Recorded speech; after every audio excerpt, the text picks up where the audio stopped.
Good morning. Thank you for joining with me. We are in A Course in Miracles. This is the combined volume, and it is the Foundation of Inner Peace edition. And we are going to start our reading today, our text reading. We are in chapter 2. We'll start with a meditation and a prayer. Dear Father, if left to my own devices, my perception will be skewed. I surrender to you everything that I think and feel. God, please take my past and plan my future. Send your spirit to redeem my mind that I might be set free.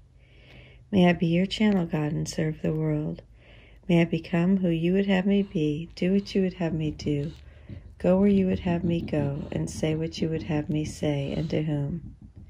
Dear Father, please enable me to set aside everything I think I know about you, about my brother, about this world. Please allow me an open mind for a new experience, especially in today's reading. Thank you so much. And now we will move into a meditation. We'll be meditating either on the mantra of your choice or lesson 15. My thoughts are images that I have made. And if you'd like to go ahead, sit with your back supported and head and neck free. Let's go ahead and start with a 2x breath. We'll breathe in through the nose for 2 and out through the mouth for 4. And we'll do this 3 times.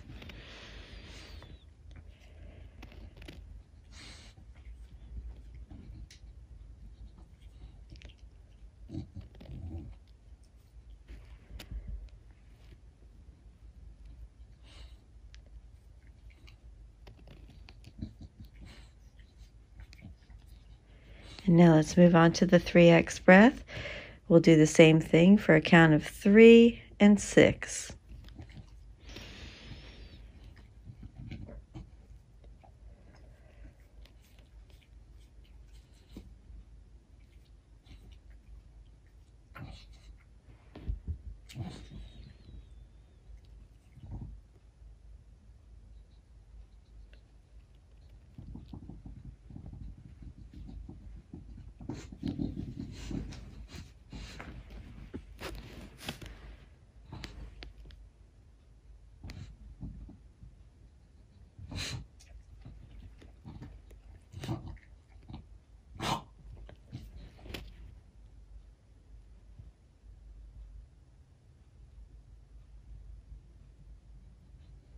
And now we'll do a 4x breath. In for a count of 4.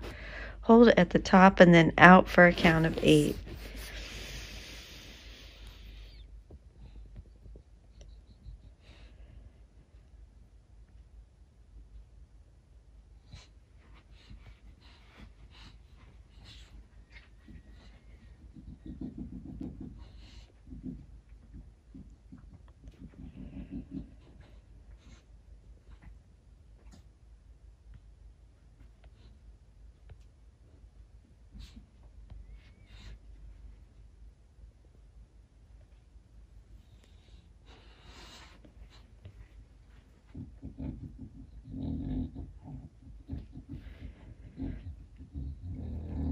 And now let's come to our senses. Go ahead and feel what you feel throughout your body. What is it that your body feels? Any aches or pains? Any sensations on your skin? Any tension? Go ahead and feel what you feel in your body. And then when you're ready, let's move on to the next sense. Go ahead and hear what you hear. What do you hear closest to you? What do you hear the furthest away?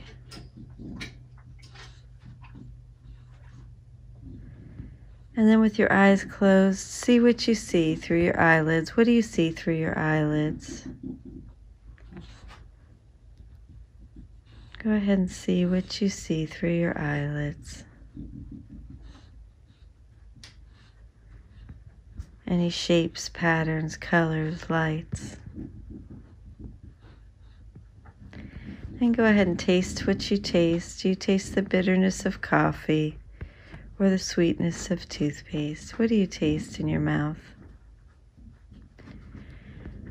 And then for a last 4x breath, in through the nose. Let's go ahead and smell what you smell.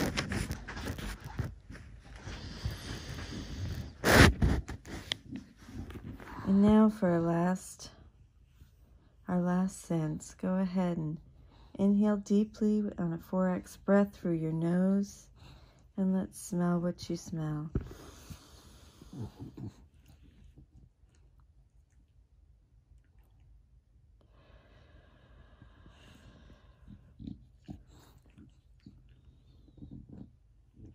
And now we will move into silent meditation. My thoughts are images that I have made.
My thoughts are images that I have made. And now go ahead and think of 3 things that you are grateful for.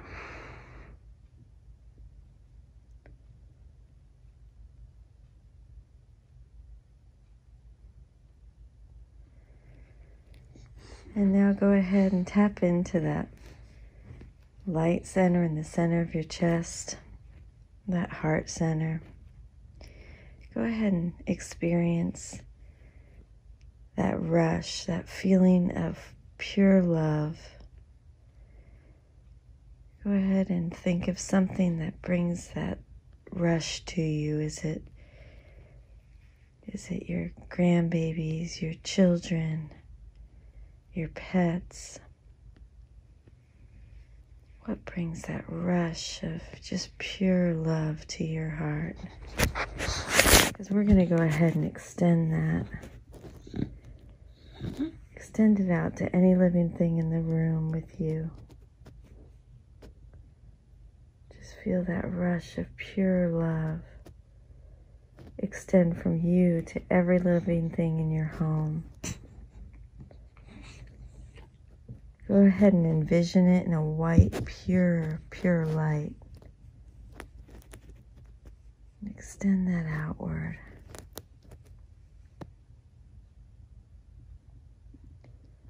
Go ahead and feel it surround everyone in your neighborhood, every living thing. And just watch it extend further and further out from you into the world.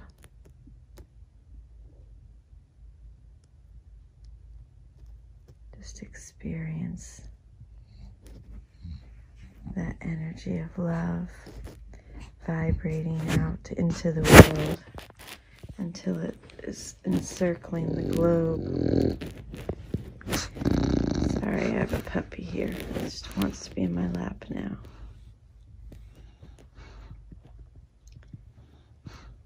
Go ahead and feel that love all encompassing, just extending out to every living thing on this globe. And imagine the globe, the earth, just lit up in love. Just go ahead and feel that. So beautiful. And now let us move into our reading. Let's see if I can do this with puppy on my lap. She's really cute. You want to see her? Her name's Gertrude. We call her Gertie. 1 of 5. So we have our hands full. If you have any comments or suggestions, I was wondering if maybe I should save the meditation for the end and do the reading first. Just start with a prayer, do the reading, and then the meditation, because maybe it will help absorb the reading. Or, you can meditate. We'll still meditate on the lesson, but that just came to me that might be a better idea. So if anyone who's doing this daily, which I appreciate, I'm glad you're here. If you have any suggestions or on your preference, please let me know. All right, let's start reading. Section 5, we're in Chapter 2. Okay, that might not work. Okay, she'll be quiet. Chapter 2, the separation and the atonement. Section 5, the function of the miracle worker. We are on page 24, and we are going to read until to page 27. We're going to stop at part A of this section. The function of the miracle worker. Before miracle workers are ready to undertake their functions in this world, it is essential that they fully understand the fear of release. Otherwise, they may unwittingly foster the belief that release is imprisonment, a belief that is already very prevalent. This misperception arises in turn from the belief that harm can be limited to the body. That is because of the underlying fear that the mind can hurt itself. None of these errors is meaningful because the miscreations of the mind do not really exist. This recognition is a far better protective device than any form of level confusion because it introduces correction at the level of the error. It is essential to remember that only the mind can create and that correction belongs at the thought level. To amplify an earlier statement, spirit is already perfect and therefore does not require correction. The body does not exist except as a learning device for the mind.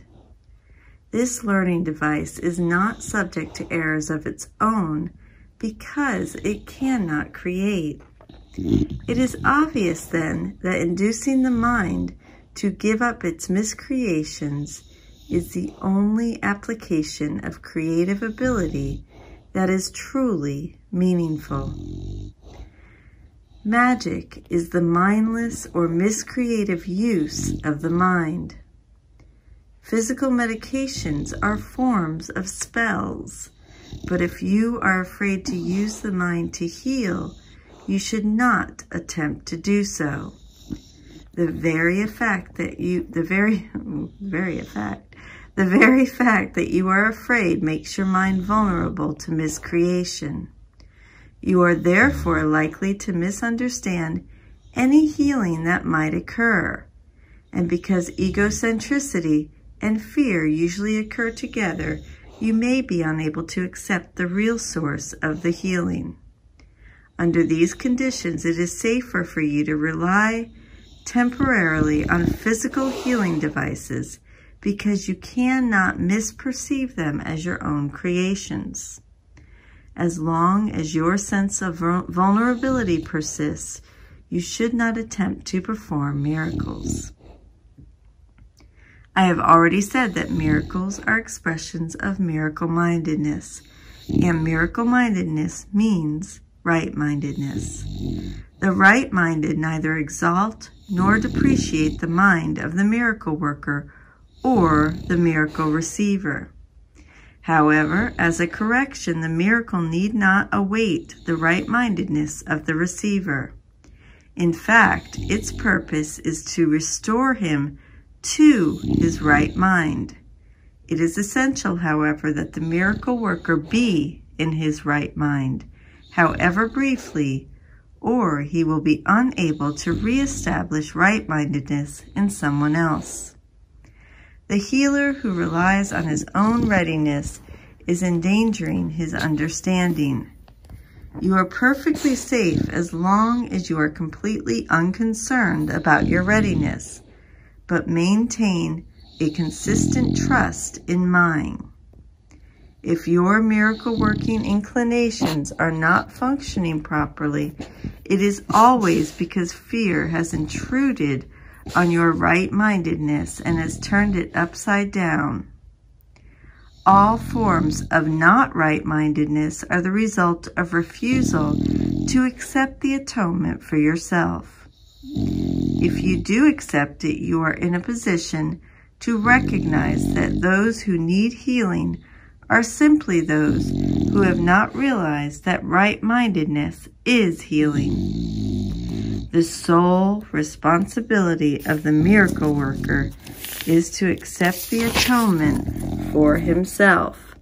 This means you recognize that the mind is the only creative level and that its errors are healed by the atonement. Once you accept this, your mind can only heal. By denying your mind any destructive potential and reinstating its purely constructive powers, you place yourself in a position to undo the level confusion of others. The message you then give to them is the truth that their minds are similarly constructive and their miscreations cannot hurt them.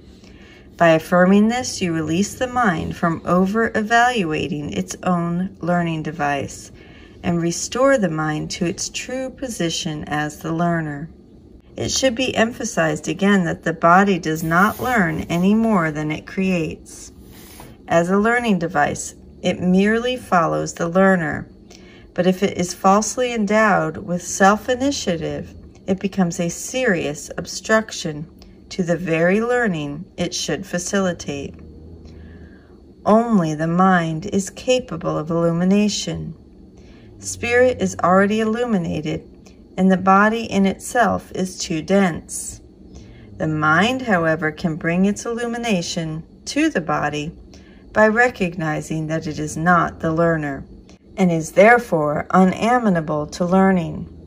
The body is, however, easily brought into alignment with a mind that has learned to look beyond it toward the light.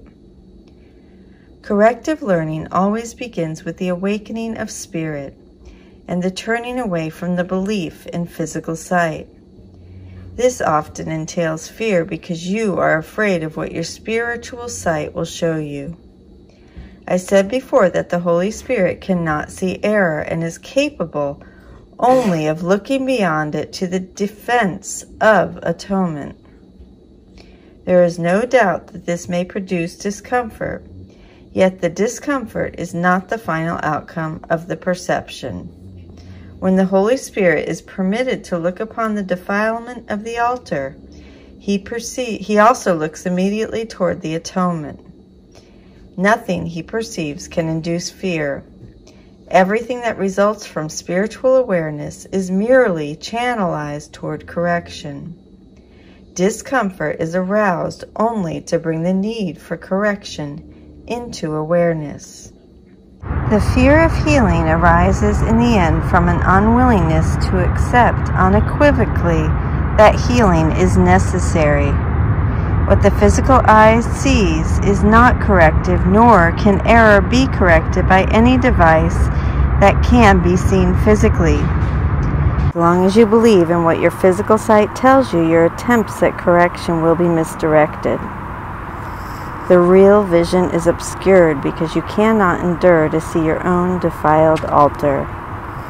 But since the altar has been defiled, your state becomes doubly dangerous unless it is perceived. Healing is an ability that developed after separation, before which it was unnecessary. Like all aspects of the belief in space and time, it is temporary. However, as long as time persists, healing is needed as a means of protection. This is because healing rests on charity, and charity is a way of perceiving the perfection of another, even if you cannot perceive it in yourself. Most of the loftier concepts of which you are capable now are time-dependent. Charity is really a weaker reflection of a much more powerful love encompassment that is far beyond any form of charity you can conceive of as yet.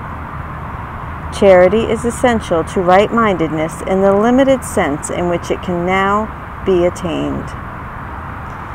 Charity is a way of looking at another as if he had already gone far beyond his actual accomplishments in time. Since his own thinking is faulty, he cannot see the atonement for himself, or he would have no need of charity. The charity that is accorded him is both an acknowledgement that he needs help and a recognition that he will accept it. Both of these perceptions clearly imply their dependence on time, making it apparent that charity still lies within the limitations of this world. I said before that only revelation transcends time. The miracle as an expression of charity can only shorten it. It must be understood, however, that whenever you offer a miracle to another, you are shortening the suffering of both of you. This corrects retroactively as well as progressively. We're going to go ahead and stop there, and tomorrow we will read Part A of Section 5, The Function of the Miracle Worker. I love you. Have a most beautiful day. This is where I am right now. Downtown, or Riverside Avenue, Jacksonville, Florida. I hope that your day is wonderful. Thank you for being here with me.